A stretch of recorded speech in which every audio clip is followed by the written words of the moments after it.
Moses built an altar and called it the Lord is my banner. Sa pa, 1, 2, 3, go! Moses built an altar and called it the Lord is my banner. I want to talk about this subject. Next slide. Uy, ganyan. Jehovah Nissi. Everybody say Jehovah Nissi. Jehovah Nissi. Paksa nyo naman, Jehovah Nissi. Jehovah Nissi. Ibig sabihin, the Lord is my Sunday. The Lord is my banner. Sabi nyo ako, banner. Banner. Banner. Banner. Napaka-importante po ng role ng banner sa isang bansa. Kasi po, ang banner po, nagpapakita ng identity at ng sovereignty. Sabi nyo ako, identity and sovereignty. Yung banner, ito na siya ng Philippine flag or something na nagre-represent sa isang bansa o sa isang kupunan. Isang kupunan. So, ginagamit din po ang banner to show victory. Sabi niyo po, victory! Victory! Tulog NL. So, example po na ito sa Olympics. Every time na nanalo ng isang bansa sa Olympics, tinatayo nila yung banner nila. Pinatapak ko. Ibig sabihin sila yung nanalo. Naalala yung start siguro? Yung tukad na matawag pa yun, yung gymnast. Nanalo siya, diba, gold medalist. Tapos si Hailey Diaz. Tapos nung nanalo sila, pinakita yung Philippine flag, tapos inaawit yung Bayang Magiliw, Lupang Minira, national anthem nila, inawit yung bansa natin. So pinapakita ng banner, na pinapakita lang sa lahat na pagdating sa Olympics, ang bansang Pilipinas magaling sa Olympics. Yun lang yun. And next, ginagamit din po yung banner o flag to show strength. Sabi nyo nga po strength? Strength. And to announce the conquered places. Sabi nyo po, conquered places. Ipinapakita po ng flag o ng banner yung lakas ng isang bansa, pati yung ina-announce nila, itong lugar na ito nasakop na namin. Example na ito, sinakop tayo ng mga Espanyol. Babalik tayo ng 1603. Tama ba yun? Diyan, basta, sinakop tayo ng mga Espanyol, meron tayo flag ng mga Espanyol. Ina-announce sa buong mundo itong bansang Pilipinas na sakop ng Espanya. Amen? And then, example din na ito, si Neil Armstrong, si Ninong Neil nung 1969, Apollo 11, research. Ginawa ng NASA, nung nakapunta sila Ninong Neil, naiinip ko po ba? Sila Ninong Neil Armstrong. Nung nakapunta sila sa buwan, inarap nila yung US flag. Ibig sabihin, pinapakita niya sa buong mundo na itong buwan, napuntahan ng isang tao. Pinapakita niya. So, ano sa ginagamit? Ginagamit din po ang banner para ipakita ng isang bansa yung jurisdiction. Everybody say, jurisdiction. Ibig sabihin, ang isang bansa sa lugar ay may authority siya sa isang lugar, sa tao o pangyayari sa loob ng isang bansa. May kakayanan po ang isang bansa na protektahan o kalabanin sino man sa loob ng bansa nila. Kasi yun yung nasasakupan nila. Okay? Nagigets nyo? And then, example na ito, pasok na tayo konting politics about sa jurisdiction. Okay lang ba yan? O, politika tayo. Example, hindi ko siya pinopromote ha, pero example lang. Si Harry Roque. Sabi nyo Harry Roque. Hindi ko siya pinopromote, pero example lang. Kasi si Harry Roque daw, meron daw siyang pending cases sa bansa. Hindi ko alam kung gano'n ang totoo yun. Pero kung meron man, ang Philippine Authority pwede siyang ipadakip instantly. Pwede siyang ipakulong. Pwede siyang dalhin sa dahil. Possible yun. Kung nasa bansa natin siya. So, ang ginawa ni Harry Roque, pumunta siya sa dahil sa Netherlands. Nag-file siya ng tinatawag na asylum. Sabi nyo nga po, asylum. Ang asylum po, ginagrant yan sa mga dayuhan na kapag alam nila sa bansa nila, naaapi sila. Yung asylum ang nagbibigay ng proteksyon dun sa mga dayuhan. Ibig sabihin, si Harry Roque, ang jurisdiction niya, wala na sa Pilipinas. Ang jurisdiction niya, nasa the Netherlands na. Hanggat nandun siya sa bansang yon, yung Philippine Authority, walang karapatan para huliin siya. Kung approve, kasi ang balita ko parang hindi pa naman siya finalize na approve. Pero kung aprobado yun, si Harry Roque po, hindi siya pwedeng hulihin ng Pilipinas doon sa dahil. Kasi yung jurisdiction ni Harry Roque under yung protection ng banner ng the Netherlands. Naiintindihan niyo po ba? Medyo konti na lang tayo. Pinapaliwanag ko na yung ibig sabihin ng banner. So, ibig sabihin ng Jehovah, conclusion na po tayo. So, conclusion na tayo. So, ibig sabihin ng banner sa word na Jehovah Nissi. Sige, joke lang, pambalik. Balik ko. Yung assistant ko lang, katalang kita eh. So, sabi dito, everybody read what? Jehovah Nissi po lang pinakataas. 1, 2, 3, go! Jehovah Nissi, the Lord is the Father, is God's identity within you, that He has the sovereignty, the jurisdiction, and to give you protection and victory. Yun yung ibig sabihin ng banner. Okay? Yun yung identity ng Lord na nasa sayo rin. Yun yung mga benepisyo na nasa sayo. Diba? Jehovah Nissi. Sabi nyo ba? Jehovah Nissi. Sabi nyo nga po, identity. So, paliwanag ka yung identity kasi napapansin nyo ba parang ang dami natin pinag-uusapan ng pangalan ng Diyos. Last time pinag-uusapan natin sino? Jehovah Jireh. Tapos ngayon, Jehovah Nissi na naman. Tapos next, Fourth Sunday, sorry, yung tao, parang kailangan ko ng tubig ka. Nakabot, okay lang yan. So, ubus na. So, last time, Jehovah Jireh yung pinag-usapan natin. Sige pa, bukas na muna tayo. And then, yun, Jehovah Nissi, sa Fourth Sunday, huwag kayong aalis. Okay, umatid po kayo. Fourth Sunday na pa-special, Jehovah Rapha. Meron din tayo pag-aaral natin tungkol kay Jesus, tungkol sa Holy Spirit. Baka tanong nyo na, marami ba Diyos yung simbahan ko? Kung ano pangalan din sasabihin ng batang yan, marami ba siyang Diyos na pinapakilala? So, sasabihin ko po siya slowly. Okay? Kasi po, ito po yung pinaniniwalaan natin. Kaya kailangan mag-gets ito ha. Isa lang po yung Diyos na sinipuli ko. Isa lang po yung Diyos na sinasamba natin. Ilan? Isa lang. Pero, yung Diyos na sinasamba natin, hindi kasi natin siya mag-iintindihan ng isang bagsakan. Kaya nagpapakilala yung Diyos natin ng pakunti-kunti. Okay? Example, sa panahon ng salat ka sa buhay, marami kang utang, walang ibang break time. Sorry po. So, nung panahon, ano tayo sa utang, lubog sa utang, wala kang ibang pagkukuhanan, walang resources, nagpapakilala siya bilang Jehovah Jireh. Sabihin nga po, Jehovah Jireh, ang ibig sabihin, the Lord will provide.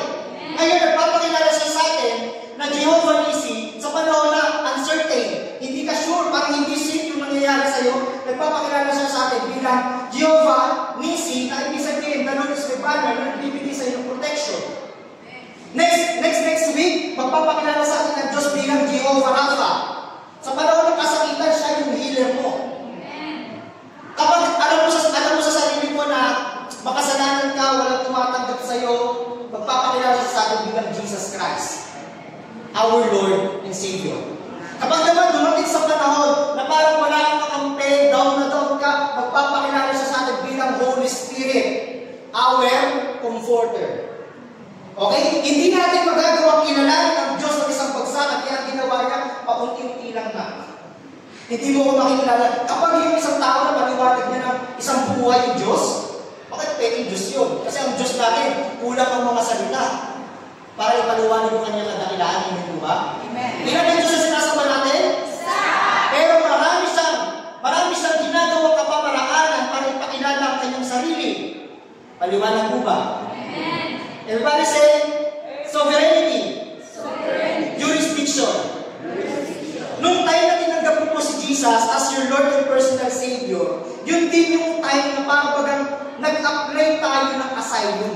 Ulitin ko, ang asylum, binibigay yun, ginagrant yun ng isang bansa sa mga dayuhan. At tayo po, dayuhan. Hindi tayo part ng chosen nation. Hindi tayo part ng Israelites. Mukha ba Israel yung katabi? Tingnan mo nga mukha ba matao sa kanya? Pilipino yan. Ibig sabihin, hindi tayo chosen nation. Ang tawag po sa atin, Gentiles. Sabihin mo nga po, Gentiles. Ibig sabihin ng Gentiles, Hindi biro. Kaya ang ginawa ni Jesus, binigay niya yung buhay niya sa krus ng Kalbaryo para tayo mismo makareceive ng salvation na para lang sana sa mga Israelites. Di ba kayo natutuwa para kay Jesus? Para kay Jesus? Ibig sabihin ko, hindi tayo Jews, hindi tayo Israelites. Nung tinanggap mo si Jesus Christ, para nag-file ng assignment, ibig sabihin ko, Jesus has now the sovereignty o supreme authority nung pinanganak ka. Dahil yung supreme authority o sovereignty natin, wala na sa sarili natin, na kay Jesus na. Ibig sabihin, nung simula nung pinanganak ka, may soberanya ang Diyos sa'yo. Simula nung matigong ka, mamatay ka, may soberanya ang Diyos sa'yo. Simula nung napunta ka sa langit, may sovereignty pa rin ang Diyos. Ibig sabihin, ang sovereignty speaks about whole life, kabuuan ng buhay. Pero yung jurisdiction speaks about specific moment. Kasama mo ang Lord nung first time mo nag-aral. Kasama mo ang Lord nung nag-college ka. Kasama mo ang Lord nung nanligaw ka ng legal. Kasama mo ang Lord nung nag-break up kayo. So may soberanya ang Lord, specific moment, may jurisdiction ang Lord, specific moment. Okay, again, ang sovereignty speaks about the wholeness. Pinanganak ka, natigok ka, at pumunta ka sa langit. Pero yung bawat pagitan niyan, may jurisdiction ang Lord. Elim po ba? Para bigyan tayo ng protection at victory. Sabihin nyo ang ulit, Jehovah Nissi. Now, punta na tayo. Naintindihan nyo yung banner? Masyadong mahaba, banner pa lang yun. 3 years naman tayo dito eh. So, next na po, Battle of Rephidim. Sabi sa verse na to, nang ang mga Israelitay na sa Rephidim, sinalakay sila ng mga Milikita. Pakibasa nga po, parang buboring na kayo sa likod. Everybody read, 1, 2, 3. Very good. Nang ang mga Israelitay na sa Rephidim, sinalakay sila ng mga Milikita. So, backstory lang tayo. Ito na naman tayo sa backstory. Mula sa Egypt, nilabas sila ng Lord papuntang Kanaan sana.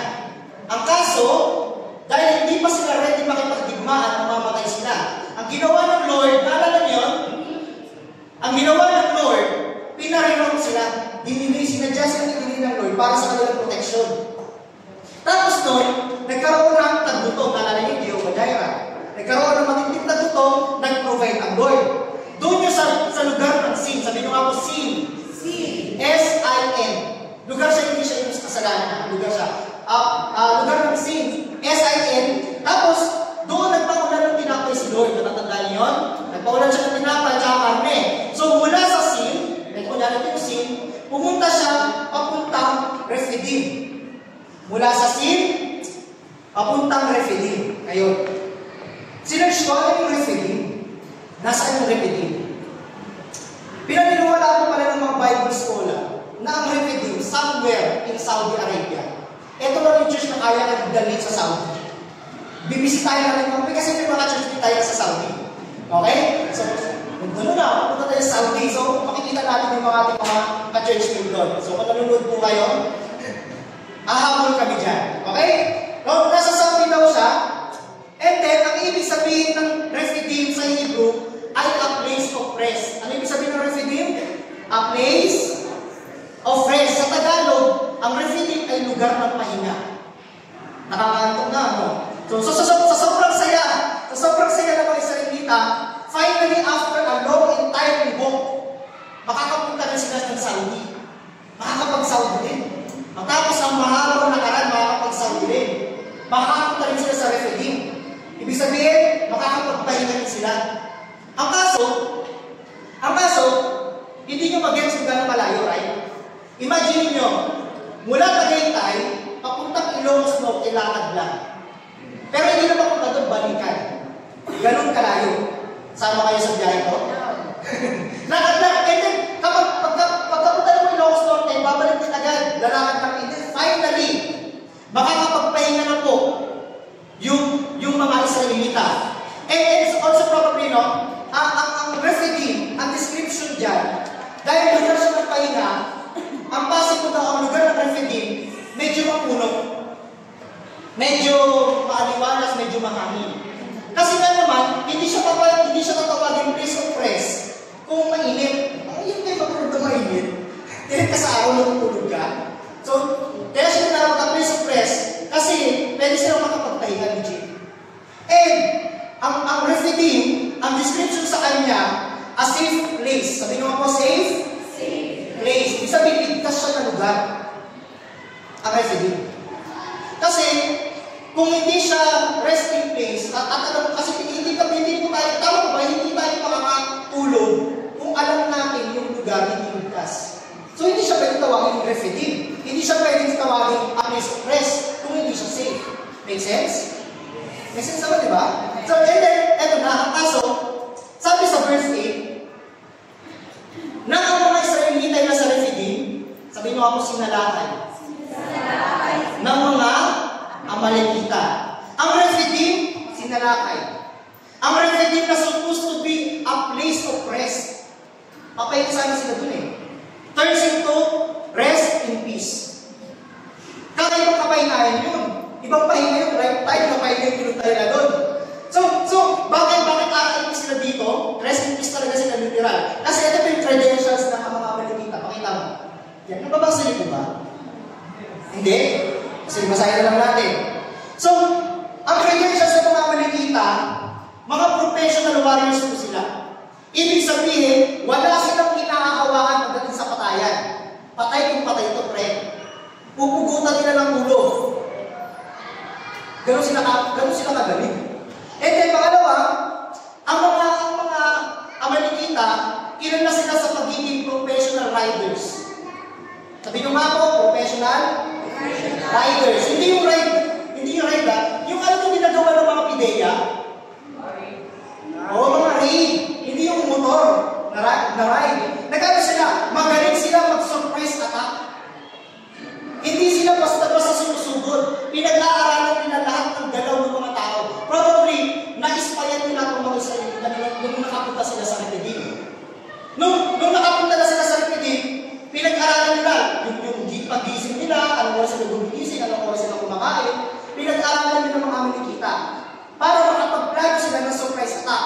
And then, ang mga Amalekita, approximately po, pagdating naman sa dami ng mga tao, yung mga soldiers, wala pa kasi mga jet noon, wala pa naman kasi mga tangke. So, ang labanan dati, numbers game. Sabi nyo ba numbers game? Numbers game. Ibig sabihin, parang yan ang magdirigma. Wala kasi nakalagay sa Bible kung yun yung pinadala nila. Pero kung ako yung magiging general ng mga Amalekita, General Benito of Amalekites. Kung ako lang yung general, no? Kasi ngayon pa lang tayo, ito pa lang Benito from General Trias. So, yung mga natawa, salamat po, joke po sa atin yun. Ang matalino yung joke na yun. So, kung ako po yung general, at siyempre, hinanmanan, di ba? Hinanmanan. Nabilang ko, 600,000 ng mga tao. Kasi, ang naglakad sa mga Israelita, 600,000 families. So, probably, isa lang yung tatay. Isa lang yung tatay niyo, di ba? Ako, isa lang yung tatay ko eh. So 600,000 families, ibig sabihin, may 600,000 ng mga katatayan. Okay? 600,000 ng mga tatay. Kung ako yung general, para sure magpapadala ko ng 1.2 million na mga professional warrior. Ganun sila kalupit. Ang credentials naman ng mga Israelita, number 1, wala silang battle experience. May kalalabas lang nila galing slavery, laban agad. Pait-pait agad. So, wala silang battle experience, walang nakapagtapos ng PMA, walang nakapag-aral ng PC, wala ba nakapag-aral ng first aid? Ano tawag doon sa mga yun? Ano first aid? Walang nakapagtapos sa kanila. Pangalawa, former slave pa sila. Ibig sabihin, batak sila sa trabaho, hindi sila batak. Malalaki yung muscle nila, pero hindi sila sanay. Hindi kasi porque malakas yung katawan, kaya makapagsuntukan, tama? Hindi porque wala sa laki ng katawan yan. Kung fighter ka talaga, fighter ka. Pero kung malaki katawan mo, hindi ka sanay makipaglaban, nonsense. Pangatlo, pagdating naman sa mga soldier, sa dami ng mga kalaban, ay sa dami ng kanilang manpower, 600,000 lang. Tapos obligado pa. Sabi niya, mga tatay, lahat kayo na laban, sinusugod na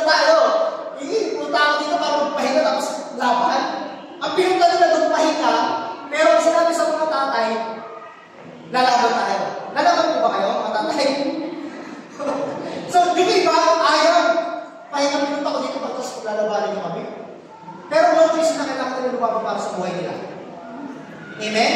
Ganun yung nangyari. Ito po, kung titignan natin yung credentials nila, nakikinig pa po ba? Nakakasunod? Parang bubawin na kayo ha. Kung titignan natin yung credentials ng dalawa, sa comparison na to, Mission Impossible, very unmatched. Walang palag yung mga Israelita. Wala talaga. Tingin nyo mananalo? Never. Kahit saan mo tingnan ang angulo, imposible manalo sila dito. No? So, ang Rephidim na a place of rest turns into a place of stress and chaos. Imbis na makapagpahinga, stress yung mga tao. Okay? So, parang ganito, no? Sumunod lang naman yung mga Israelita. Sino nagpupo sa kanila na pumunta doon? Sumunod lang naman sila kay Lord. Galing sila sa Egypt. Tapos dinala sila sa Rephidim. A place of rest daw, pero may digmaan. Rephidim na place of rest, may kapahingahan daw, pero pupuno ng kaguluhan. Very ironic. Sabi mo, makakatulog, tapos lalaban. Kapaligtaran yung pangalan dun sa nangyayari. Napansin nyo? And then,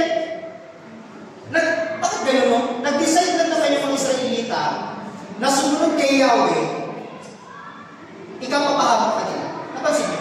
Sumunod na lang sila kayo, ikapapahamak ka. Di yung mag-guess. Manny Pacquiao. Tala na yung nangyari kay Manny Pacquiao? Taas ng nararating. Nung nag-announce ng Christian na ako, bigla natalo. Nabalitaan niyo ba yun? Na ang daming dadaan sa, yan kasi makasakasano ka pa eh. Talo ka tuloy. Grabe yung Christianity nun. Tinagdag talaga yan. Hindi kasi, dapat kung saan ka pinanganak, doon ka rin mamamatay. Palipat-lipat yan ng reliyon. Nung nakilala na si Jesus Christ, as personal Savior ni Pacquiao, bigla siya natalo. So bakit gano'n? Nung hindi ko pakilala yung Kristo na sinasabi niyo, hindi nyo pa ako nag-GMBA, maalis naman yung buhay ko eh. Ganda-ganda man ang takbo ng negosyo ko eh. Pero yung nakita ko yung Kristo na yan, yung nagsimba ko dyan sa church na yan, kung ano-ano kabalasan yung dumating. Well, hindi kami malas, hindi ka lang swerte. Kung ano-ano nakita ko yung Kristo na yan, kung ano-ano talagang kabalasan, ay hindi ko alam sa inyo, pero I believe, lahat tayo nakaranas sa gano'n. Nung tinanggap ko si Jesus, ang sakit talaga sa ulo, kung ano-anong problema, yung nagsiyatake. So, to answer, ang ano dito, sabi ko dito, no? Napatanong din ako eh, bakit ganun doon? No? May mga taong tumanggap sa'yo. Sumunod lang naman kami. Bakit may pagkatake? Pansin nyo, sumunod lang naman kay Lord, yung mga Israelita, tayo din, alam ko, naranasan nyo rin yun. Bakit may pagkatake? So, para sagutin yung tanong na yan,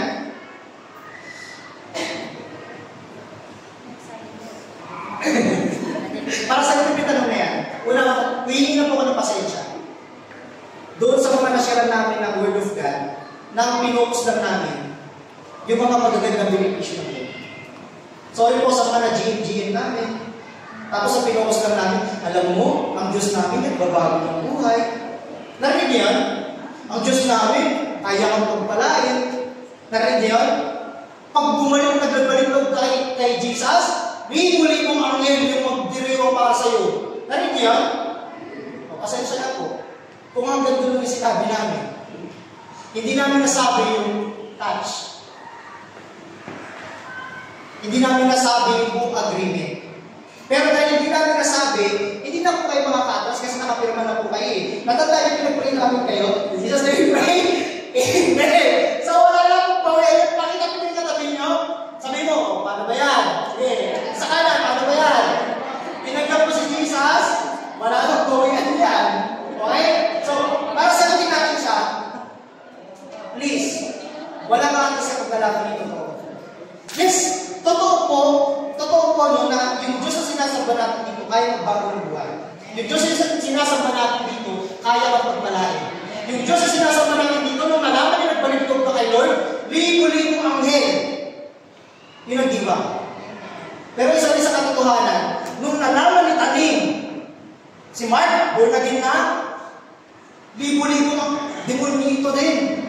Yung galit na galit. Katilig kita na. Ba't kaya nandiyan ka na sa Jesus Christ? Best friend kita, boy. Hindi kita ayaw punta sa Jesus na yan. Kaya ang ginagawa ni Satan, mapapadala siya ng maraming problema na inalaw din naman ng Lord. So ito yun, no? Sabi dito, nasa next mo. Sorry. So remember this. The time that you accepted Jesus Christ as your Lord and personal Savior, that is also the time that you declare war against Satan. Totoo po yun. Hindi lang po yung magandang benepisyo yung tinanggap natin kay Jesus. Pati po yung labanan. Instant na labanan. Pero ito tandaan natin. Mas madaling kalaban sa Satanas kaysa kay Lord. Kasi kapag kalaban mo si Satan, may matatawagan kang Diyos. Pero pag kalaban mo si Lord, sino tatawagan mo? Amen ba? Lugi talaga kapag si Lord ang kalaban. Kaya church, no, huwag kayong magulat kung puro problema yung dumating. Nung tinanggap niyo si Christ, ano lang yun, affirmation lang siya na kakapikan ni Lord. Kasi tandaan natin, si Satanas, never niya kakatakihin yung kampo niya. Hindi niya i-prepare nun. Kapag tropa ka niya, hindi ka niya katakihin. Okay? Maliwanag po ba yun? Tingnan mo kayo katabi niyo. Yung mukha na katabi niyo, marami bang problema? Kung maraming problema yan, ay, kakapit pa ng Lord dyan. Pero, kung flawless na flawless, parang hindi siya na-stress, magtaka kayo. Kasi mismo sinabi niya, no, sinabi ni James, sabi sa James chapter 1 verse 2, hindi ba, palabas? Yan, sabi dito, consider it pure joy, my brothers and sisters, whenever you face trials of many kinds. Okay? Many kinds. Ibig sabihin po nun, iba't iba po rin ang atake ang gagawin ni tanim. Mapabagsak ka lang. And also, tandaan natin, hindi po sinikreto ni Jesus yan. Hindi lang po namin nasabi sa inyo, pero never siya sinikreto ni Jesus. Sabi mismo sa John 16 verse 23, si Jesus nagsalita nito sabi ni Jesus, I have told you all this so that you may have peace in me. Here on earth, basa, you will have many trials and sorrow. Kanina nang galing yan? Mismo kay Jesus mismo. Para po sinasabi ni Jesus, no, na simula nung tinanggap mo ko bilang Diyos at tagapagligtas, expect mo na maraming away, na maraming problemang darating. Hindi ko sinabing bigyan mo. Akala ko sino bang sana gagawin ko tayo ni Jesus. Never! Sinabi mismo ni Jesus, kapag ako yung tinanggap mo bilang Diyos mo, expect mo na, habang nasa in this world, dito tayo sa mundo nito, tuloy-tuloy yung pagkatake ng away. Maliwanag po ba yun? Wala akong mga atras. Wala akong mga atras. Yun. Sinisigurado mo lang. No? So let's continue sa story. Sabi sa Exodus chapter 17, nababasa niyo po ba? Yan. Nang ang mga Israelita na sa Refidim, sinalay sila ng mga Amalekita. Imagine this scenario. Umaga. Again, ang mga Amalekita, surprise attack.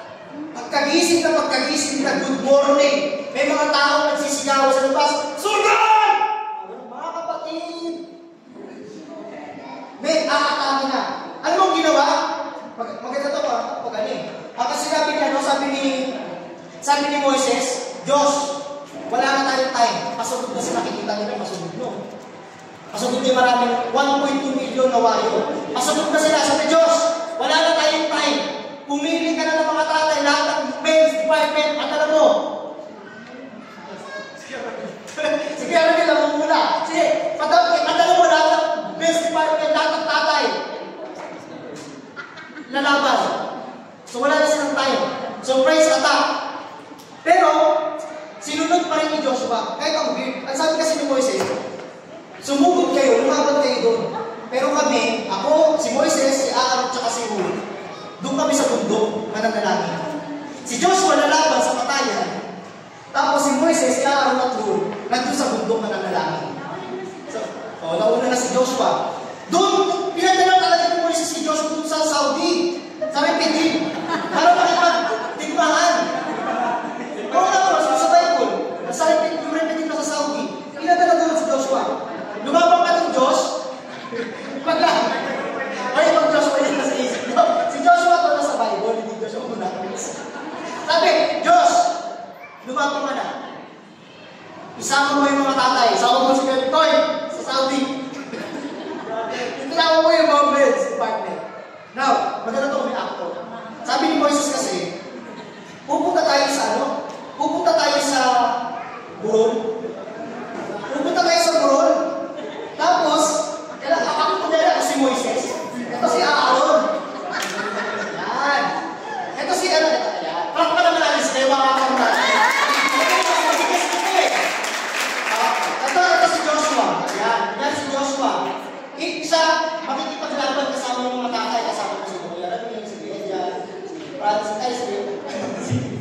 time, kapag nakataas yung kamay ko, ahakbang ka 2 beses. Kanto, pag nakababa ka, atras ka. Okay? Pag nakabanto siya, ibig sabihin na nanalo. Pag umatras, natatalo. Ganito yung nangyari. Hindi si Moises, hawak-hawak yung baston niya, gano'n. Nakatayo. O nanalo. Nangalay. Umatras. Talo. Dalawa lang. Medyo bumibilis na pa. Okay? So, ganito nangyari. Every time na nakataas yung kamay ni Moises, nanalo sila Joshua. But every time na bumababa dahil sa ngalay, ito, personal experience ko, mula dito lang hanggang PTX, nakaganoon ako sa bus. Parang may bumumunod dito eh. Pero si Moises, mula umaga hanggang gabi, nakaganon lang siya. Pero syempre dahil sa ngalay, ang ginawa ni Hur, tsaka ni Aaron, kumuha sila ng bato, kumuha ng kuwan. Kumuha sila, kasi si Moises na nangalay na, nangihinid na. Kumuha sila ng upuan, tapos pinaupo si Moises. Hindi, isa lang. Tapos, kahit nakaupo, tama ba, nakakangalay pa rin. Ang ginawa ng dalawang ito, Lord. Inalalayan na si Moises, nakakita yung posisyon niya. Na-imagine nyo, hindi nyo gugustuhin yung mapunta sa ganitong posisyon. Si Aaron at si Hur. Bakit? Tandaan ninyo, mainit. Sa refugee, walang tubig. Walang ligo. Walang restaurant at time. Totoo. Hindi nyo gugustuhin mapunta sa sitwasyon nila. Pero in the end, mula umaga hanggang gabi nakataas yung kamay ni Moises, nanalo sina Joshua. Palakpakan naman natin mga akong natin. Nag-guess nyo po ba? Nag-guess nyo? Nanalo sila, hindi tayo sa Arizona. Okay.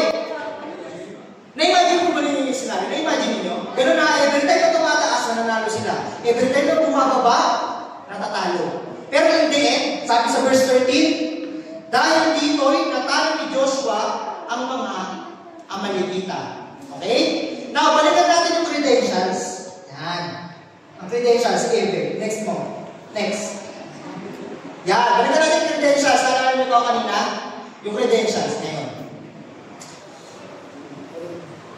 Kung papansinin natin yung credentials, unmatched talaga. Tama ba? Nasusundan nyo? Imposible manalo sila. Mission impossible yun. Pero sino yung nanalo? Israelita. Yung mga Israelita.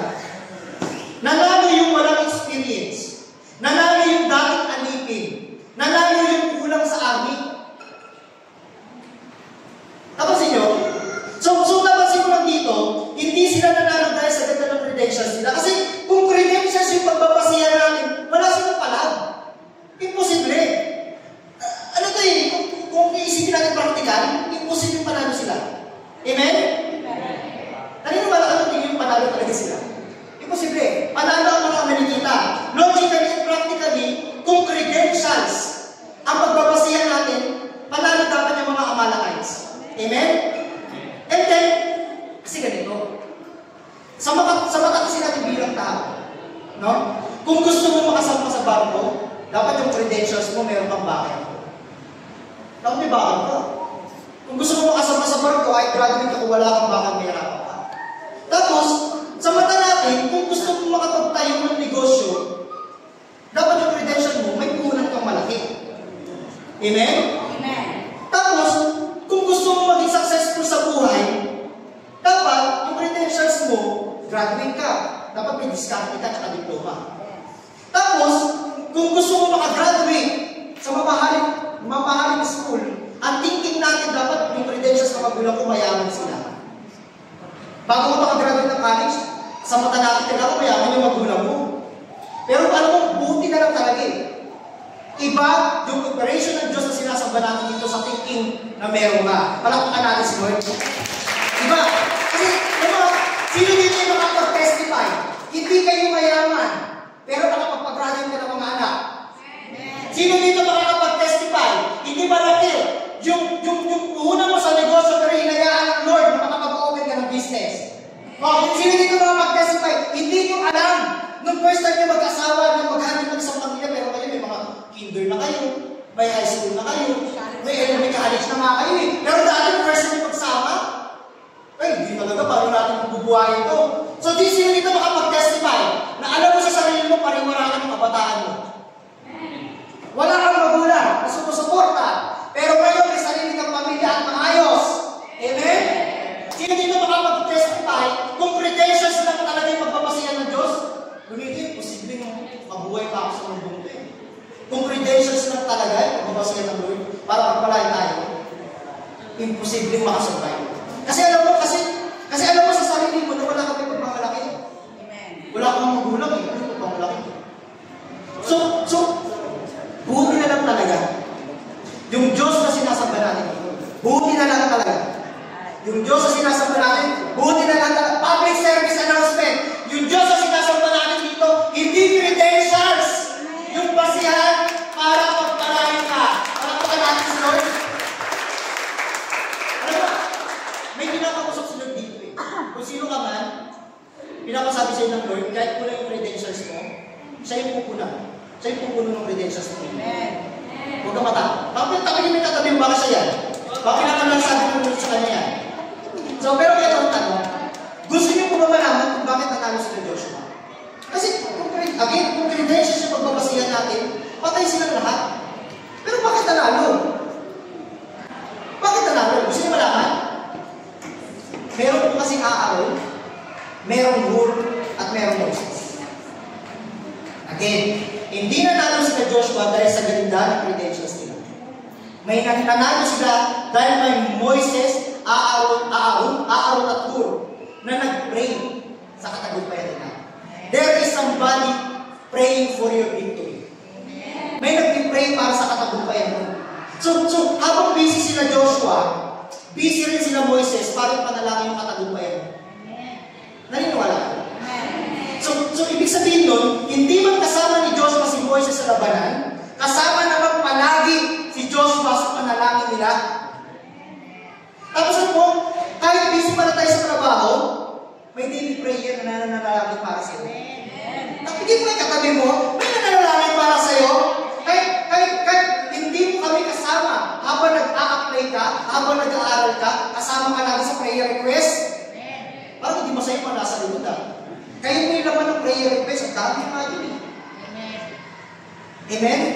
So, ibig sabihin, hindi lahat ng tagumpay mo dahil sa effort mo. Ulitin ko. Hindi lahat ng tagumpay mo dahil sa effort mo. May mga taong nanalangin para sa iyo. Hindi lahat ng effort mo, ay hindi lahat ng tagumpay mo galing sa iyo, may nanalangin para sa iyo. Answered prayer ka ng ka-churchmate mo, answered prayer ka ng nanay mo, answered prayer ka ng anak mo, answered prayer ka ng tropa mo, answered prayer ka ng lahat na nananalangin para sa atin. Hindi lahat ng effort natin magre-resulta ng tagumpay. Minsan idaan mo rin sa panalangin. Amen po ba? Unfortunately, ang nakakalungkot sa modern Christianity, at nakakalungkot ang part ko, lahat gusto maging si Joshua. Honestly. Lahat gusto maging si Joshua. Kakaunti lang yung gusto maging si Moises, Aaron at Hur. Legit. Lahat gusto makita sa labanan. Lahat gusto makita sa mga exciting moment. O hindi nyo mag-gets. Lahat gusto ng mga outing. Pero pag sa prayer meeting, lahat gusto pumasok sa leadership. Lahat gusto pumasok sa ministry. Lahat gusto maging usher. Lahat gusto tumugtog. Lahat gusto mag-preach. Pero hindi lahat gusto manalangin. Pambira, yung ilang months na yung Bible mo sa bahay niyo, nawala pa mabuhay na din yung ipis. Yung aray, buong family niya na nag-celebrate na dun sa Bible, pag binuklat mo, puro aray na. Kailan yung huling time na umatid ka ng mga prayer meeting? Kailan yung huling time na nag-celebrate kayo, nag-pray talaga kayo? No? Hindi ko sinasabing masama na maging part tayo ng leadership. Hindi ko sinasabing maging masama yung nakikita natin dito, yung may mga Sunday schooler tayo na ministry. Hindi masama yung mga ministry na to, pero tandaan natin, Lahat na nakikita natin dito, dahil lang yan sa kabalahan. Kung nasa ministry ka, pero wala kang devotional life, nonsense. Ang galing mo nga mag-share ng Word of God, pero personal mo, napaka-busy mo ng Saturday at Sunday. Kasi nararamdaman mo, Diyos ka pa Saturday, Sunday. Pero pagdating ng Monday to Friday, wala ba, hindi na nakausap si Lord. Magaling sa lahat ng bagay, sa lahat ng nakikita. Pero pagdating sa personal devotion, personal prayer, wala. Hindi masama yung mga nakikita natin dito, pero church, tapigin yung katabi mo, kapatid. Buhayin yung devotion na life mo. Hindi lahat ng tagumpay natin dahil sa effort. Madalas din dahil sa panalangin. So, kunin mo na yung opportunity na to, no? Just to announce, meron tayong daily prayer na tinatawag. Ibig sabihin po yun yung mga grupo ng mga tao na araw-araw na nanalangin. Please po, kung bago kayo sa church na to, magpa-schedule po kayo. Pwede ba tumayo yung mga na-attend ng daily prayer? Mother Marisa, tayo nga kayo. Baka hindi na kayo nalali. Mother, umaakti ba, Mother? Attend kayo. Yan. Okay. So, kung kilala niyo po sila, pwede po kayong umunta. Magpa-schedule kayo. Okay na po. Masyado kayo expose. Okay na po. Kung kilala niyo sila, mag-schedule po kayo. Sila po yung backbone ng church natin. Sila yung dahilan kung bakit may mga ministry dito. Hindi dahil magaling mag-share ng worship of God yung mga nandito. Hindi dahil magaling yung mga musician natin. May gawin, magaling talaga sila. Pero hindi dahil sa kanila. Yung mga ministry na hindi napapansin, yun yung pinaka-importante. Tapos yung mga message group dito na hindi ka na-active. Please, pwede ba yun? Kung natin yung church natin na maraming cell group. Kung si Ate Corinne, nasa si Ate Corinne, makilala ko sa inyo, siya yung natin sa girls, sa mga kabataan dito na babae, Ate Corinne, pakilala, kasi baka hindi tayo nakilala eh. Yung mga kabataan babae, pumunta kayo sa kanya, kumunik kayo. Sa mga kabataan lalaki, kontakin niyo ako. Iba pa rin yung kasama kang manalangin. Iba yung nagsusolo ka man, nag-devotion naman ako sa hindi ko.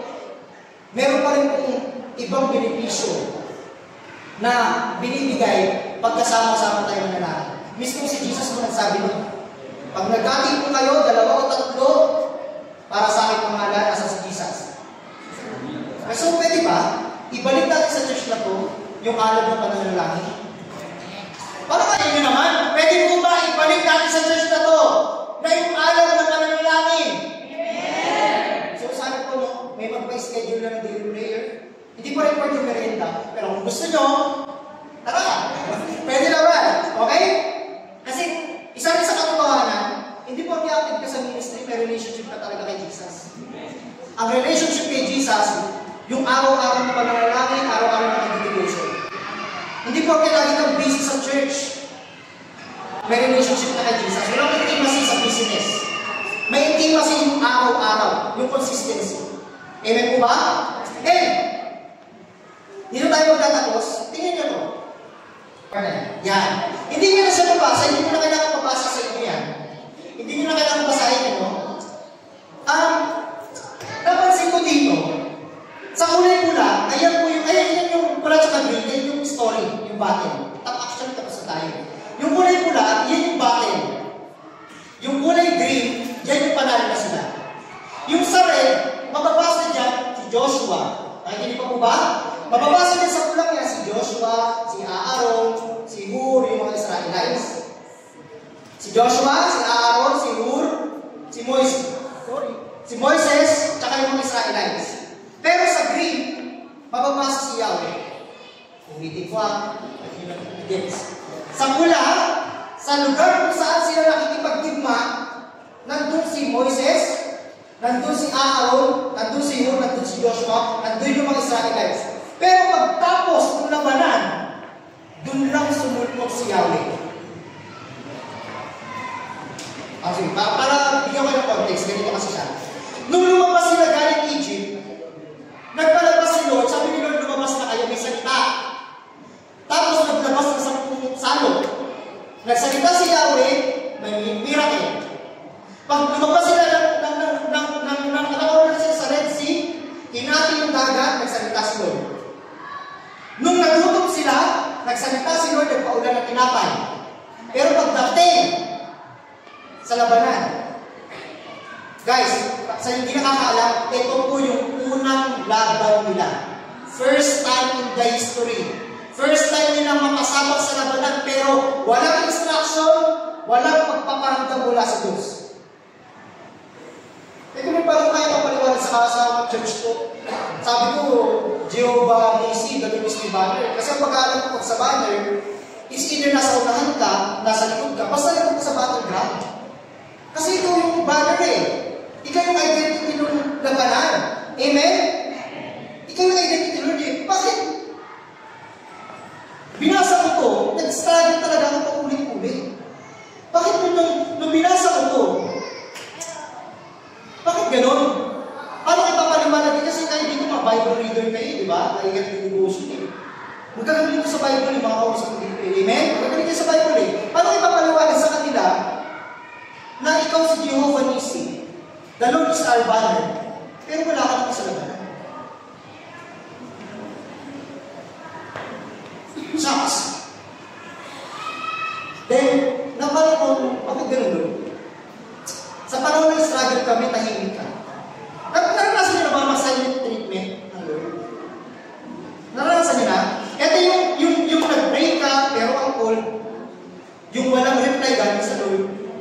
Yung parang wala talaga eh. Dati kapag nag-pray ka, tulong mo. Lord, thank you Lord. May patay-tay pa ng balahibo. Pero ngayon, kung nag-pray ka, parang wala naman nangyayari. Walang pananindig balahibo. Tapos chinig mo sa sarili mo, may nakaaway ba ako lately kaya hindi ako sinasagot ng Lord? Nag-self-check kami, ginagawa ba akong kasalanan? Ginalingan ko naman, may devotion naman ako. So nag-diagnostic test ka, and you found out na wala namang problema sa'yo. Pero bakit gano'n? May time na tahimik si Lord. Napapansin niyo ba yun? Kayo mo ba naranasan nyo na si Lord, merong silent treatment minsan? Pero tanong doon, kaya mo mapagkatiwalaan yung puso ng Lord? Napagtahimik siya. Kaya nyo pa rin ba magtiwala? Kahit yung 3 years na yung prayer nyo, wala pa rin katuloyan. Kaya nyo pa rin ba magtiwala sa Lord? Na siya yung Jehovah Nisi, the Lord is our banner, protection ng Kanya, kahit hindi mo ramdam at hindi mo nakikita? Amen. So, nag-struggle ako sa kanya kasi gumagawa ng preaching sa inyo nakakaalam, halos 1 week. 1 week yun. Nag-struggle ako dito mga 2 hours. Sabi ko, Lord, paano to? Paano to? So, I personally asked God, sabi ko, Lord, bakit nga ba tahimik ka dun sa kwento? I pray, sabi ko, Lord, bakit tahimik ka dun sa kwento? And then, naalala ko yung palabas ng 90s. Alam mo siya, PJ? Grabe ang tapahan. Pagtapos na yung laban, doon lang darating yung mga pulis. Ganun lang kayo sa kwento, basahin ito. Kung kailan tapos na, tsaka nagsalita si Yahweh. Siguro, bakit ganun, Lord? Kung kailan ka, kailangan, doon ka wala. Then the Lord reminded me about kay Prophet Elisha. Ito yung story ng Prophet Elisha. Magtatapos na po tayo, kung kayo matulog. Si Prophet Elisha po, may kakayanan siyang makita yung next move ng Syria. Kasi yung Syria, gusto niyang sakupin yung Israelites. Okay? So, gusto niyang sakupin yung Israelites, ang ginawa nila, gusto nila magplano ng surprise attack. Ang kaso, every time na gagawin niyo ng hari ng Syria, nalalaman ng mga Israelites. Kunyari, pumunta sila dito.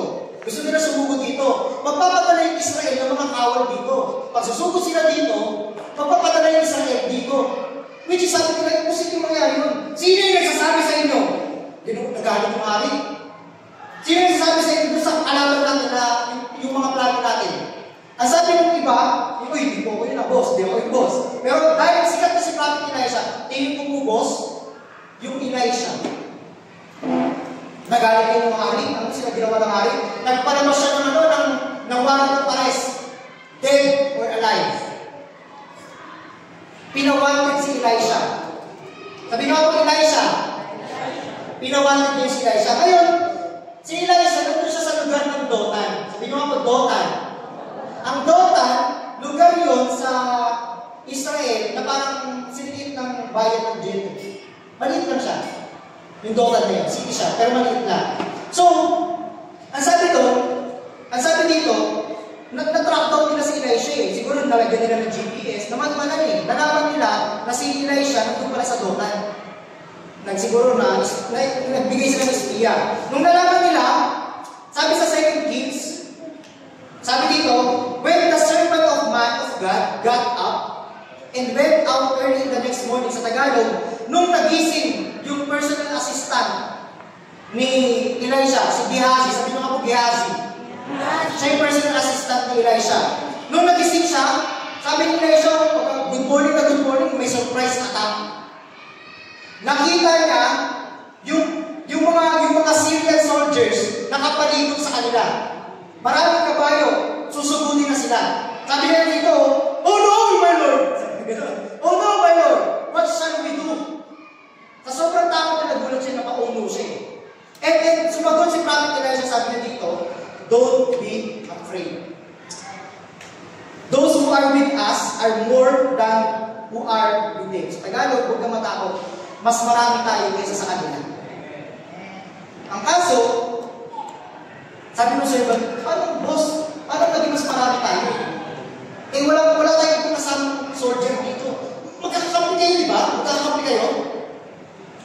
Boss, same uniform sila, wala tayong kakamping soldier dito. Dalawa lang tayo sa Dotan. Kasi totoo po, wala silang ibang kasamang soldier. Pero, eto ang ginawa. And Elisha prayed. Sabi ni Elisha sa verse 17, open his eyes, Lord, so that he may see. Hindi po literal na bulag si Gehazi. No? Then the Lord opened servant's eyes, and he looked and see full of horses and chariots of fire all around Elisha. Kaya pala, no, yung mga kalaban, matagal na gustong umatake pero hindi sila maka-atake.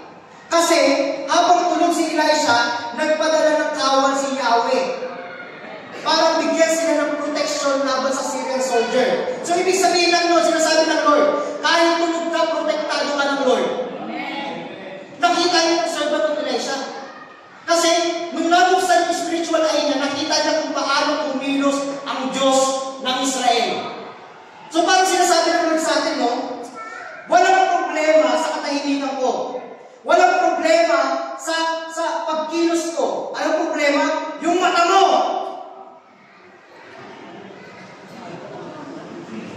May problema tayo sa mata kasi we are spiritually blinded.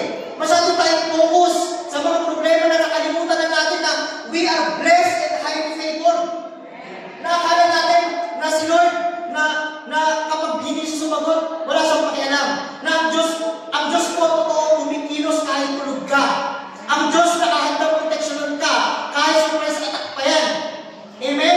Even when you don't see it, He's working. Even when you don't feel it, He's working. He is a way maker, a miracle worker, and a promise keeper. That's our God. Jehovah Nissi. Let us pray. Ito natin ang mga mata. Dear Lord, please open the eyes of our heart. Let our faith arise, Lord, so that we can see you move, so that we can see your sovereignty, Lord. So that we can see the protection that you have given to us. Lord, open our spiritual eye. So that we can see the victory that you have set in our life. You are our maker, a miracle worker, and a promise keeper. And that is who you are, Panginoon. Taas pa natin mga kamay. May the Lord bless you and keep you. May the Lord make His face shine on you and be gracious to you. May the Lord turn His face towards you and give you peace. In the name of the Father, and of the Son, and of the Holy Spirit. Everybody say, Amen.